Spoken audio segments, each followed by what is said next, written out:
നേരത്തെ പോലെ ആൾക്കെതിരെ ഒരാളോട് പാകിസ്ഥാനിലേക്ക് പോയിക്കോ എന്ന് പറഞ്ഞാൽ ഞാൻ എവിടേക്കാ പോകേണ്ടി വരാന്ന് എനിക്കറിയില്ലേ. നമ്മൾ ഇസ്രായേലിലേക്ക്, കാരണം കർത്താവ് ജനിച്ചത് ഇസ്രായേലിലായതുകൊണ്ട് ചിലപ്പോൾ അവിടേക്കായിരിക്കും പോകേണ്ടി വരിക.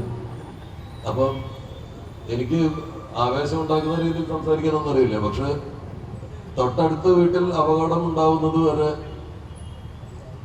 ദൂരെ പത്രത്തിൽ വായിക്കുന്ന ബസ് അപകടങ്ങളിൽ ഒരാളെ മരിച്ചിട്ടുണ്ടെന്ന് പറയുമ്പോൾ നമുക്ക് ചെറിയൊരു നിരാശയുണ്ട്.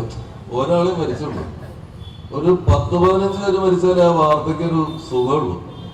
അപ്പോൾ കൽബുർഗി അവിടെ വെടിയേറ്റ് മരിച്ചാലും പൻസാര കൊല്ലപ്പെട്ടാലും നമ്മള് അത് കേരളത്തിനെ ബാധിക്കുന്ന വിഷയമല്ല, നമ്മളെ ബാധിക്കുന്ന വിഷയമല്ല എന്നാണ് എല്ലാ വിഡ്ഢികളെ പോലെ ഞാനും വിചാരിച്ചത്. ഇത് കമൽ സാറിന്റെ നെഞ്ചത്തേക്ക് സാധനം വന്നെന്ന് പറഞ്ഞു കഴിഞ്ഞാൽ അത് നമ്മുടെ നെഞ്ചത്തേക്ക് വരാൻ അധികം ദൂരമില്ല, തൊട്ടടുത്താണ്.